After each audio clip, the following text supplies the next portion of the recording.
Hello students, अस्सलाम वालेकुम and welcome back to my channel. मैं हूं इंजीनियर उस्मान खान और आज आपको पढ़ाऊंगा base and drive physical quantities. Base and drive physical quantities कौन कौन सी होती हैं वो हम डिस्कस करेंगे लेक्चर नंबर 3 में, यानी कि इसके बाद आने वाले लेक्चर में। लेकिन बेस क्वांटिटीज और ड्राइव क्वांटिटीज एक्चुअली होती क्या है, क्या इनकी डेफिनेशन है, क्या ये रोल प्ले करती हैं फिजिक्स की दुनिया में, तो यही सब कुछ हम आज के टॉपिक में इंट्रोडक्शन करेंगे। इसके बाद एक और सब टॉपिक है इसके अंदर, मेजरमेंट्स ऑफ फिजिकल क्वांटिटीज। इसके अंदर यूनिट का एक कॉन्सेप्ट दिया हुआ है, उसको भी हम यहाँ पर डिस्कस कर लेंगे। तो मैं उम्मीद करता हूँ कि 10 से 12 मिनट का जो लेक्चर होगा ना, आपके लिए बहुत ज्यादा इंफॉर्मेटिव होगा। और खास बात ये होगी इस लेक्चर की कि मैं इस लेक्चर में आपको बिल्कुल भी बोर नहीं होने दूंगा, और आप बिल्कुल रिलेटेबल स्टाइल से और थोड़े से एक कह लें कि फनी स्टाइल में हम इसको पढ़ने की कोशिश करेंगे, ताकि आप बिल्कुल भी बोर ना हो। और जब आप भी याद करें ना इसको, तो आपको मेरी बातें फौरन ज़हन में आ जाएं और फौरन आपसे ये याद भी हो जाए। तो इंपॉर्टेंट दो शॉर्ट क्वेश्चन यहाँ पर बनते हैं और नीचे वाले टॉपिक के अंदर ना एक शॉर्ट क्वेश्चन बनता है। तो ये तीन शॉर्ट क्वेश्चन भी हम डिस्कस करेंगे और फिर हम इसको करते हैं स्टार्ट। थोड़ा बहुत रीड करते जाएंगे साथ साथ, और फिर मैं रिलेटेबल स्टाइल से ना आपको चीजें समझाता रहूंगा एग्जाम्पल्स के साथ, जो कि आम दुनिया में जो है ना एग्जिस्ट कर रही होती हैं। मैं जब भी पढ़ाता हूँ ना ये फिजिक्स वगैरह चीजें, तो मैं ना एक बात अमूमन ये डिस्कस करता होता हूँ कि ये जो फिजिक्स है ना, खास तौर पे ये कहीं हवाओं में नहीं हो रही, बल्कि हमारी इस दुनिया के अंदर ही हो रही है। तो क्यों ना हम फिजिक्स को इसी तरह एंजॉय करते हुए पढ़ें कि दुनिया में हम जो कुछ ऑब्जर्व करें, हम फौरन आइडिया लगा लें कि यार फिजिक्स का यहाँ पर कौन सा कानून अप्लाई हो रहा है। ठीक है, इस तरह अगर हम पढ़ेंगे ना, तो हमें अपनी रियल लाइफ के अंदर भी जीने का मजा भी आएगा। और फिर जब हम पढ़ रहे होंगे तो हम पढ़ते हुए भी फौरन एंजॉय करेंगे, हाँ यार ये कॉन्सेप्ट जो है ना, मैंने किताब में पढ़ा था और देखो मैं अपने प्रैक्टिकल लाइफ में भी देख लिया। तो इस तरह अगर रिलेटेबल एग्जांपल के साथ अगर हम पढ़े ना, तो चीजें हमारे लिए बहुत आसान हो जाएगी। तो बहरहाल काफी बोल लिया, अब हम इसको स्टार्ट करते हैं, थोड़ा बहुत रीड करते हैं और फिर इसको समझते जाते हैं। अच्छा जी, पहली लाइन हमसे ये कहती है कि physics is the science of physical world where we interact with many different types of material objects. मैंने पहले ही बताया था आपको लेक्चर नंबर 1, अगर आपने मेरा सुनो, कि जो है ना हम यहाँ पर एक टर्म पढ़ रहे हैं, बल्कि दो टर्म्स पढ़ रहे थे, physical quantities and non physical quantities. ठीक है, तो मैंने कहा था कि फिजिक्स जो है ना, हमारी फिजिक्स चाहे वो क्लास 9 की हो, 10 की हो, या फिर इससे हायर क्लासेस की हो, तो जो फिजिक्स है ना, ये डील करेगी सिर्फ और सिर्फ इस तरह की चीजों को जिनकी कोई डायमेंशन होंगी। इट मीन्स कि वो कोई ऑब्जेक्ट अपनी कोई बुनियादी हैसियत रखता होगा। जैसे कि लेंथ हो गई, कोई टेबल हो गई, टेबल की अगर हमने लेंथ मेजर करनी है, कोई इंसान हो गया, इंसान की हमने इंसान का वेट मेजर करना हो, या फिर टेम्परेचर वगैरह मेजर करने हो, तो ये सारी की सारी चीजें जो है ना, ये मटेरियल ऑब्जेक्ट्स हैं, जो कि अपनी इस दुनिया के अंदर, फिजिकल वर्ल्ड के अंदर अपना वजूद रखते हैं और कोई ना कोई बिहेवियर भी शो करते हैं। अब बिहेवियर इन अ सेंस में ये नहीं कह रहा कि वो इमोशन शो करते हैं, इमोशन तो नॉन फिजिकल क्वांटिटी होगी। बिहेवियर उस चीज को मैं कह रहा हूँ कि उसकी कोई लेंथ हो, कोई हाइट हो, या फिर कोई उसका वजन हो, या फिर कोई इसका टेम्परेचर हो। ठीक है, ये सारी की सारी जो है ना मटेरियल ऑब्जेक्ट्स की खासियत है। तो ये फिजिकल क्वांटिटीज हैं और फिजिकल क्वांटिटीज हमें फिजिक्स के अंदर ही पढ़नी पड़ेंगी। अच्छा, अब थोड़ा सा इसको मजीद एक्सप्लेन करते हैं। कहते हैं फिजिक्स जो है ना, वो साइंस है जो हमारी फिजिकल दुनिया को समझने में ना हमारी हेल्प करती है, जहां हम हर वक्त चीजों के साथ इंटरेक्ट करते हैं। मिसाल के तौर पे हमारा फोन का पकड़ना, या फिर कोई चीजें उठा उठा के फेंकना, या फिर गर्मियों में एसी का ऑन करना। पहली लाइन का मतलब यहाँ पर क्लियर हुआ। नेक्स्ट हमसे कहता है these object are exposed in term of their measurable features known as physical quantities such as length, breadth, thickness, mass, volume, density, time, temperature etcetera. अच्छा जी, इन चीजों को ना हम मेजरेबल फीचर्स की बेस पर ना समझने की कोशिश करते हैं। जैसे कि टेबल के लिए हम क्या करेंगे, टेबल को अगर मेजर करना होगा तो हम टेबल की लेंथ मेजर करेंगे। अगर हमने किताब की मोटाई मेजर करनी होगी तो हम कहेंगे हम किताब की थिकनेस मेजर कर रहे हैं। अगर हमने देखना होगा कि हमारी टंकी में कितना पानी भरा हुआ है, तो हम कहेंगे हमने पानी का वॉल्यूम मेजर करना है। और ऑब्वियसली इस गर्मियों के मौसम में लाहौर का अगर आपने दर्जा हरारत मेजर करना हो ना, तो उसको हम कहेंगे कि लाहौर का टेम्परेचर बहुत हाई हो गया। तो ये टेम्परेचर की भी कैटेगरी फिजिकल क्वांटिटी के अंदर ही आती होती है।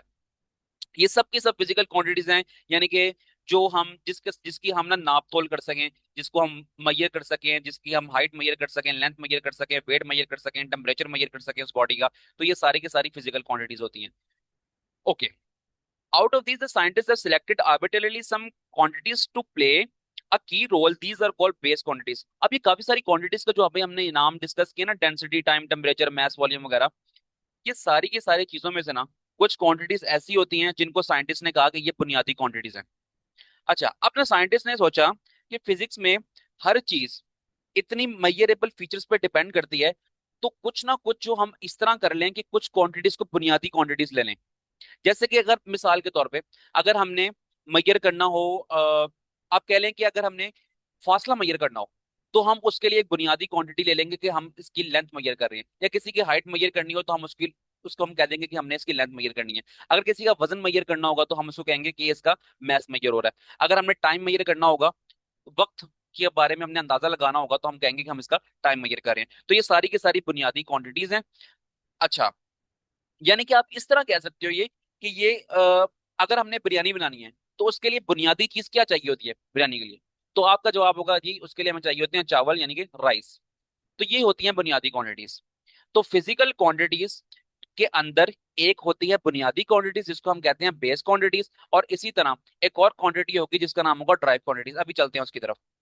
अच्छा, all quantities which can be describe in term of one और more base quantities are called derive quantities. अब एक और होती है ड्राइव। ड्राइव का जो लफ्ज है ना, ये निकला ही इसी तरह है कि ड्राइव मींस कि किसी चीज से निकाला गया। तो बेस क्वांटिटी से ही हम कुछ क्वांटिटीज को निकाल लेते हैं, जिसका नाम होता है ड्राइव क्वांटिटीज। अब किस तरह निकालते हैं? मिसाल के तौर पे ना, यहाँ पर इन्होंने एग्जांपल भी दी हुई है कि speed is a drive quantity which depend upon distance and time. देखो जी, डिस्टेंस जो है ना, डिस्टेंस जो है हमारे पास एक बेस क्वांटिटी है, टाइम भी हमारे पास बेस क्वांटिटी है। डिस्टेंस को हम मेजर करते हैं मीटर के अंदर, और टाइम को हम मेजर करते हैं टी, यानी कि नहीं सॉरी, टाइम को मेजर करते हैं हम सेकंड्स के अंदर। तो हम ये कहेंगे कि हमारे पास एक ड्राइव क्वांटिटी स्पीड है, तो स्पीड का इन्हिसार है, यानी कि स्पीड बनी है दो किस्म की बेस क्वांटिटीज के साथ। डिस्टेंस जिसको मेजर करते हैं हम किसके अंदर, मीटर्स के अंदर, और टाइम जिसको मेजर करते हैं सेकंड्स के अंदर। इसी तरह अब बहुत सारी ड्राइव क्वांटिटीज हम देखेंगे आने वाले नेक्स्ट लेक्चर के अंदर, और फिर मैं आपको रिलेट करके बताऊंगा कि वो किस तरह बेस क्वांटिटी से बनी होती हैं। तो अभी तक हमने दो टर्म्स पढ़ी हैं, बेस क्वांटिटीज और ड्राइव क्वांटिटीज। अगर मैं आपको यहाँ पर समराइज करूं तो मैं बेस क्वांटिटीज को कह सकता हूँ कि वो बुनियादी मेजरेबल चीजें हैं जो किसी पर डिपेंड नहीं करती, और ड्राइव क्वांटिटीज को हम कहेंगे ये वो क्वांटिटीज हैं जो एक से ज्यादा बेस क्वांटिटीज से मिलकर बनी होती हैं। तो ठीक हो गया, बेस क्वांटिटीज क्या है, बुनियादी क्वांटिटीज क्या है, और ड्राइव क्वांटिटीज क्या हैं। तो ये सब बातें उम्मीद करता हूँ कि आपको समझ आ गई होंगी। अब हम चलते हैं नेक्स्ट पैराग्राफ की तरफ। अभी मैं एंड पर बताऊंगा कि याद क्या करना है, ठीक है? अभी लेक्चर सुनो सिर्फ चुप करके। Measurement of a physical quantities. अच्छा, ये जो टॉपिक है ना, ये छोटा सा टॉपिक है, सिर्फ समझने के लिए है, इसमें याद करने की चीजें ना बहुत कम है, ठीक है? तो बस आपने ना इसको समझने पे फोकस करना है। तो फिर हम इसको स्टार्ट करते हैं। A measurement is a process of comparison of an unknown quantity with a widely accepted standard quantity। ठीक है? मेजरमेंट का मतलब होता है कि किसी अननोन चीज को किसी स्टैंडर्ड के साथ कंपेयर करना। किसी अननोन चीज को किसी स्टैंडर्ड के साथ कंपेयर करना। लेकिन अभी तक आपको समझ नहीं आई होगी इस बात की। अब मैं आपको दूंगा इसकी एग्जांपल, फिर आप रिलेट करना इसको। अच्छा, अगर ना मैं किसी बच्चे को कहूँ कि बच्चे बताओ कि ये जो टेबल आपके सामने पड़ी है ना, इसकी लेंथ क्या है? बच्चा कहेगा सर इसकी लेंथ 5 है। मैं कहूंगा 5 व्हाट? 5 क्या? 5 मीटर है, 5 फुट है, या फिर क्या है ये? तो फिर उसका जवाब होगा कि नहीं सर इसकी जो लेंथ है ना वो है 5 मीटर। तो मैं समझ जाऊंगा ठीक है। अब 5 के आगे कोई हम यूनिट लगा रहे हैं, ठीक है? तो इस बात का मतलब ये होगा, यानी कि 5 के आगे हम कोई क्वांटिटी लगा रहे हैं, आप इस तरह कह लो। इस बात का मतलब ये होगा कि जब तक हम कोई स्पेसिफिक यूनिट या स्पेसिफिक क्वांटिटी को डिस्कस ना करें अपने न्यूमेरिकल वैल्यू, अपनी मैथमेटिकल वैल्यू के साथ, तो हमारी हर बात जो है ना वो बेमानी होगी। अगर किसी को मैं कहूँ कि चलो आप ना बताओ कि आपकी जो है ना हाइट कितनी है, वो कहेगा कि सर मेरी हाइट जो है ना वो है 5 किलोग्राम। तो ये क्या बात हुई भाई, ये तो बड़ी अजीब सी बात हो गई। मैं कहूंगा नहीं भाई, आपने गलत यूनिट का इस्तेमाल कर लिया यहाँ पर। तो आपको ना किलोग्राम की जगह आपको यहाँ पर यूज करना चाहिए था कि आप कहो कि मेरी हाइट हाइट 5 फुट है।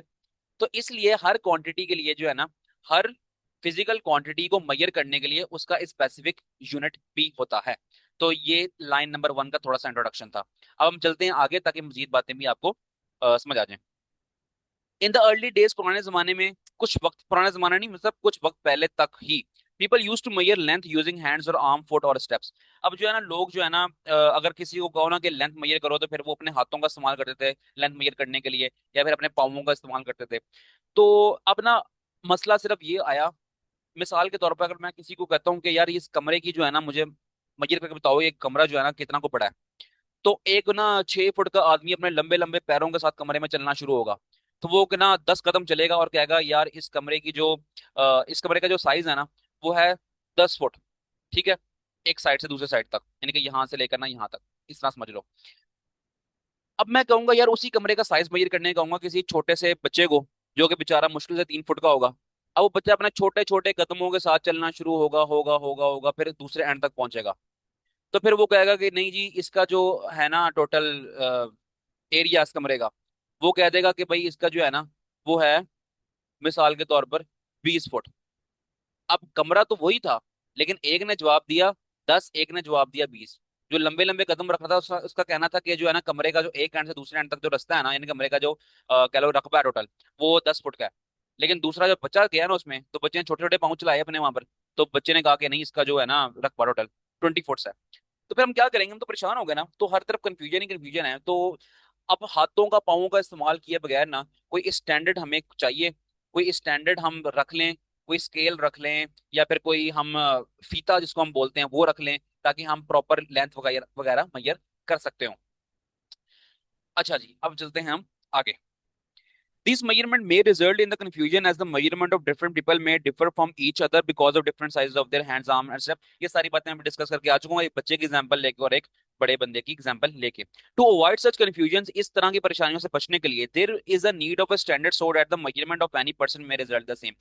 तो फिर मैं यही कह रहा हूँ कि ना, अगर फिर मैं चलने के बजाय, अगर मैं उसी बंदे को, उसी लंबे इंसान को मैं कहूँ कि यार चल अपना इंची टेप पकड़ और फिर मेमोराइज कर एक एंड से दूसरे एंड तक की, तो फिर वो जवाब देगा कि हाँ, उसका जवाब जो है ना अगर आ रहा है ना कोई 8 फुट के करीब, तो फिर ना मैं बच्चे को भी कहूंगा, बच्चे तुमने भी ना एक एंड पर ना इंची टेप का एक सिरा रखना है और दूसरे एंड पर ना इंची टेप का दूसरा सिरा रख देना है। तो फिर बच्चा भी जो है ना कहेगा हाँ जी, इसका जवाब जो है ना 8 फुट ही आ रहा है। तो क्या एक स्टैंडर्ड कोई इंस्ट्रूमेंट हमारे पास होना चाहिए, जिसकी बिना पर ना हम एक प्रॉपर प्रॉपर तरीके से लेंथ मेजर कर सकें, या फिर वेट मेजर करना है तो वेट मेजर कर सकें, या फिर हाइट वगैरह मेजर कर सकें।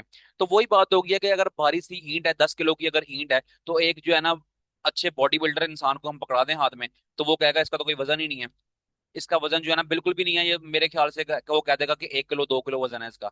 लेकिन जो है ना अगर वही 10 किलो की ईंट हम किसी छोटे से बच्चे को हाथ में पकड़ाए ना, तो बेचारा पकड़ ही नहीं पाएगा, बल्कि गिर जाएगा वो। तो कहेगा यार ये तो मुझसे वजन, मेरे वजन से ज्यादा तुमने वजन पकड़ा दिया मुझे। वो कैसे पूछेंगे बताओ कितना वजन हो सकता है, ऐसा वो कहेगा यार इसका वजन तो होगा कोई 25-30 किलो। तो ऐसा तो गलत है ना बात।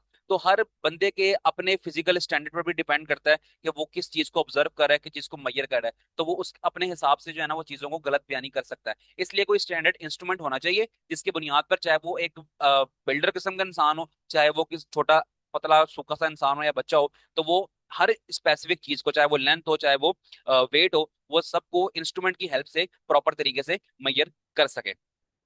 चलो जी, अब स्टैंडर्ड ऑफ मेजरमेंट को हम कहते हैं क्या, वो होता है यूनिट। ठीक है, अभी यूनिट की मैंने जो एग्जांपल थी ना बिल्कुल स्टार्ट में आपको दी थी, कि एक टेबल की लेंथ मेजर करने को कहा जाए, तो वो टेबल की लेंथ मेजर किस तरह करेगा, वो टेबल की लेंथ 1 मीटर बताने के बजाय वो कहता है कि 1 किलोग्राम जो है ना टेबल की लेंथ है, तो ये बात तो गलत हो जाएगी ना। तो हम हर हर क्वांटिटी के साथ स्पेसिफिक यूनिट लगाते हैं, जो कि हर किसी के लिए स्पेशल ड्राइव किया गया होगा। तो ये होगा भाई स्टैंडर्ड यूनिट। अब measurement consist of 2 parts, number and the unit. ये बात मैंने बता दी आपको कि मेजरमेंट ना दो हिस्सों में मुनहसर होती है। जैसे कि अगर किसी ने मेजर किया किसी की हाइट वगैरह, तो वो 2 मीटर आई है, तो एक न्यूमेरिकल पार्ट हो गया जैसे कि 2, और एक हो गया उसका यूनिट जो कि हो गया मीटर। तो ये बात यहाँ पर लिखी है। कहता है कि ना, तो विदाउट दीज टू क्वांटिटीज, अगर ये दो चीजें अगर हम नहीं अकाउंट में लाएंगे ना, नहीं समझ हम अगर पाएंगे इसको प्रॉपर तरीके से, या सही तरह एक्सप्लेन नहीं कर पाएंगे एक न्यूमेरिकल वैल्यू को और एक यूनिट को, तो फिर हम हमारा जो जवाब होगा ना वो मीनिंगलेस होगा। ठीक है, बातें समझ आ रही है ना। अब हम चलते हैं आगे। Not very far in past every country in the world had its own unit of measurement. अपना कहते हैं ज्यादा पुराने वक्तों की बात नहीं है कि हर कंट्री के पास ना अपना अपना चीजों को ना पैमाइश करने का, चीजों की नाप तोल करने का ना अपना अपना एक स्टैंडर्ड हुआ करता था। ठीक है, जैसे कि कोई मुल्क वाले ना किसी मैयर कर रहे हैं यहाँ से लेकर यहाँ तक का फासला, तो फिर वो कोई इस्तेमाल कर रहा है अपने कदमों का, अपने जितने लंबे उसके पाँव होंगे उतना लंबा वो कहेगा इतना फासला है। कोई कोई मुल्क इस्तेमाल कर रहा है अपने हाथों का, कि जितना लंबा उसका हाथ होगा उसके हिसाब से जो है ना वो फासला मैयर कर सकता हो। तो ठीक है, ये मैंने समझाने के तौर पे जस्ट आपको एग्जांपल दिया। ओके, अब ना मिसाल के तौर पे ना अगर आप इसको थोड़ा रिलेट भी कर सके ना, तो हम इस तरह भी कह सकते हैं, अगर पाकिस्तान में ना लेंथ मेजर करने का यूनिट इस्तेमाल हो रहा है ना मीटर, तो हो सकता है किसी और मुल्क में, चाइना वगैरह में ना लेंथ मेजर करने के लिए ना फुट का इस्तेमाल हो रहा हो, या फिर वो ये कह रहे हो कि हम गज के अंदर जो है ना कोई चीज जो है ना मेजर करते हैं, गज के अंदर करते हैं, या वो कहते हैं कि हम फुट के अंदर मेजर करते हैं, या फिर वो कहते हैं कि हम यार्ड के अंदर मेजर करते हैं। तो हर चीज के बहुत सारे यूनिट्स होते हैं। तो वो हर मुल्क के हिसाब से उन्होंने अपने अपने एडजस्ट किए हुए थे। ठीक है। However, the problem were faced when people of different countries exchanged scientific information or traded with other countries using different units. अब ना फिर मसला ये हुआ कि डिफरेंट कंट्रीज में जो है ना, जब ट्रेड के मामले आता है, यानी कि तजारत का मामला आता है, और फिर साइंटिफिक डाटा की बातें अगर शुरू हुई ना, तो फिर वहां पर जो है ना, हमें एक्सप्लेन करना चीजों को, अपनी मेजरमेंट को एक्सप्लेन करना वो मुश्किल हो रहा था। ठीक है। मैंने आपको यही मिसाल बताई है कि अगर एक जो है ना मुल्क वो मेजर करता है डिस्टेंस को माइल्स के अंदर, फासले को माइल्स के अंदर अगर मेजर करता है, लेकिन जो है ना जिस मुल्क से उसने ट्रेड करनी है, तजारत करनी है, तो वो मुल्क वाले करते हैं किलोमीटर के अंदर, तो फिर तो मसला हो जाएगा ट्रेड करने में। अब वो कन्वर्ट ही करते रह जाएंगे बैठे हुए कि अच्छा माइल्स है तो फिर किलोमीटर, तो हम किस तरह चीजों को डील करें। तो कन्वर्जन होना भी बड़ा मुश्किल काम होता है। तो ठीक हो गया। फिर ये साइंटिस्ट अगर किसी तरह डिस्कस कर रहे हैं कि अगर एक बंदा ना 1 माइल चलेगा तो उसका इतनी कैलोरीज बर्न होंगी, तो पाकिस्तान वाले साइंटिस्ट बैठे कह रहे हैं कि नहीं यार, एक बंदा अगर 1 किलोमीटर चलेगा तो उसकी इतनी कैलोरीज बर्न होंगी। तो ये माइल्स किलोमीटर की कन्वर्जन जो है ना, हालांकि दोनों एक ही चीज को मेजर कर रही है, लेकिन इसके जो अलग अलग यूनिट्स है ना, ये थोड़ी कंफ्यूजन पैदा कर रहे हैं। तो इसलिए जो है ना, eventually people got the idea of standardising the unit of measurement. फिर उन्होंने कहा कि यार हर क्वांटिटी के लिए ना एक स्पेसिफिक यूनिट को ड्राइव कर लो। जैसे कि आप मिसाल के तौर पे, अगर हमने वेट मेजर करना है तो उसके लिए हम किलोग्राम का लफ्ज इस्तेमाल कर लेंगे। ठीक है। यूनिट यानी कि हम किलोग्राम का इस्तेमाल कर लेंगे वेट के लिए, वजन के लिए। अगर हमने लेंथ मेजर करनी है तो उसके लिए मीटर का इस्तेमाल कर लेंगे। वैसे लेंथ जो है ना फुट में भी मेजर हो सकती है, यार्ड में भी हो सकती है, और और कह लें माइल्स में भी हो सकती है, किलोमीटर्स में भी हो सकती है। लेकिन हमने सिर्फ एक स्टैंडर्ड यूनिट फिक्स कर लिया। लेंथ के लिए क्या, मीटर। मैस के लिए किलोग्राम। और टाइम के लिए सेकंड। टाइम मेजर हो सकता है ना आवर्स के अंदर भी, मिनट्स के अंदर भी, डेज के अंदर भी, लेकिन हमने सिर्फ सेकंड इसके लिए चूज किया। तो ये होते हैं स्टैंडर्ड यूनिट्स, और जो कि दुनिया इस चीज से मुत्तफिक हो चुकी है। और फिर हम वो जो स्टैंडर्ड यूनिट्स हैं वो अगले लेक्चर के अंदर पढ़ेंगे, कौन कौन सी बेस क्वांटिटीज हैं और उनके स्टैंडर्ड यूनिट्स कौन कौन से हैं। ठीक है। अब इस लेक्चर को हम करते हैं यहाँ पर वाइंड अप, खत्म करते हैं। होपफुली आपको बातें समझ आई होंगी। तो अब हम इसको याद कर लेते हैं कि याद इसमें से क्या करना है। यहाँ देखो, द साइंटिस्ट से देखो लाइन नंबर 4 से, the scientists have selected arbitrarily some quantities to play a key role. These are called base quantities. अगली लाइन देखो, all the quantities which can be described in term of more base quantities are called dry physical quantities. तो ये हमारे पास हो गई हैं base quantities की example और ड्राइव क्वांटिटीज की, सॉरी, डेफिनेशंस। बेस क्वांटिटी की डेफिनेशन और ड्राइव क्वांटिटी की डेफिनेशन। और इसकी एग्जांपल के तौर पे हमने क्या लिखना है, वो जब हम ये टेबल याद करेंगे ना, ये वाला बेस क्वांटिटीज वाला और ये वाला, तो फिर वहां पर एग्जांपल्स में से आप दो दो कोई क्वांटिटी पकड़ लेना यहाँ से, और दो क्वांटिटीज यहाँ से, तो इसकी एग्जांपल लिख देना। अब यहाँ पर हम आते हैं कि डिफाइन यूनिट। तो फिर हम यूनिट को डिफाइन करेंगे, यहाँ फिर दिस काट के दा लिखेंगे। The standard of measurement is known as unit. और फिर आपने जो ये लिखी है ना ये बॉक्स में बातें, यहाँ तक लिख देना। तो डिफाइन यूनिट, तो यूनिट हमने, the standard of measurement is known as unit. A measurement consist of a two parts, a number and the unit. A measurement without unit is meaningless. तो ये बातें आपने यूनिट की डेफिनेशन के अंदर कर देनी है। बस यही कुछ था, और बाकी हमने बेस क्वांटिटीज, ड्राइव क्वांटिटीज वगैरह पढ़ लिया। तो एक बार मैं समराइज कर देता हूँ। बेस क्वांटिटीज होती हैं बुनियादी क्वांटिटीज, जिनकी बुनियाद पर हम कोई सी भी चीज को मेजर कर सकते हो। और ड्राइव क्वांटिटीज वो होती हैं जो कि बेस क्वांटिटी से ही मिलके बनती होती हैं। और यूनिट क्या होता है, यूनिट होता है कि कोई भी अगर हमने मेजरमेंट कर ली है ना, कोई भी अगर हमने मेजरमेंट कर लिया with the help of base quantity या फिर ड्राइव क्वांटिटी, तो हम उसके साथ एक स्पेसिफिक यूनिट लगाएंगे। जैसे कि अगर हमने मैस मेजर करना है तो किलोग्राम लगाएंगे, टाइम मेजर करना है तो हम उसके साथ सेकंड्स लगा देंगे। तो ये होता है हमारे पास यूनिट का कॉन्सेप्ट। तो उम्मीद है कि आपको ये लेक्चर पसंद आया होगा। अगर पसंद आया है तो वीडियो को करना लाइक, चैनल को करना सब्सक्राइब, और डिस्क्रिप्शन के अंदर ना प्लेलिस्ट का लिंक होगा, वहां पर आपको क्लास 9 फिजिक्स फुल बुक के लेक्चर्स मिल जाएंगे। इसके अलावा बाकी सब्जेक्ट्स भी अगर आपने पढ़ने हैं क्लास 9 के, तो चैनल मेरा खोलो, वहां पर प्लेलिस्ट मिल जाएंगी आपको हर सब्जेक्ट की, तो वहां जाके भी आप पढ़ सकते हो। मिलते हैं आपसे नेक्स्ट वीडियो में। अपना ख्याल रखें। अल्लाह हाफिज।